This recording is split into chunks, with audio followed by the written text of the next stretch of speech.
আপোনালোকে চাই আছে ISL 2024-25 পইণ্টছ টেবুল। এই পইণ্টছ টেবুলখন লাষ্ট আপডেট কৰা হৈছে 12 মাৰ্চ তাৰিখে। 11 মাৰ্চ তাৰিখে মুম্বাই চিটি আৰু বেংগালুৰুৰ মাজত খেল আছিল আৰু এই খেলখনত মুম্বাই চিটি বেংগালুৰুক 2-0 গলত হৰুৱায়। সেয়েহে আজিৰ পইণ্টছ টেবুল এনেধৰণৰ।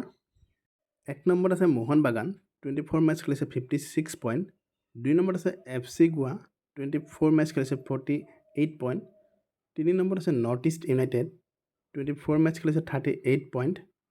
4 নম্বৰ আছে বেংগালুৰু, 24 মেচ খেলিছে 38 পইণ্ট। 5 নম্বৰ আছে জামছেদপুৰ, 24 মেচ খেলিছে 38 পইণ্ট। 6 নম্বৰ আছে মুম্বাই চিটি, 24 মেচ খেলিছে 36 পইণ্ট। 7 নম্বৰত আছে উৰিষ্যা, 24 মেচ খেলিছে 33 পইণ্ট।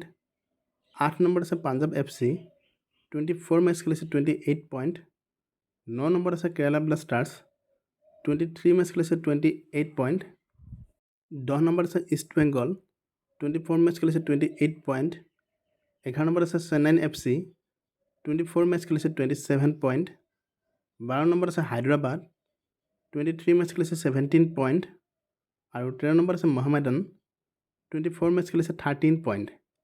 এই পইণ্টছ টেবুলখন লাষ্ট আপডেট কৰা হৈছে 12 মাৰ্চ তাৰিখে। ভিডিঅ'টো ভাল লাগিলে সকলোৱে লাইক শ্বেয়াৰ কৰি দিয়াৰ লগতে চেনেলটো ছাবস্ক্ৰাইব কৰি দিবলৈ নাপাহৰিব। ধন্যবাদ।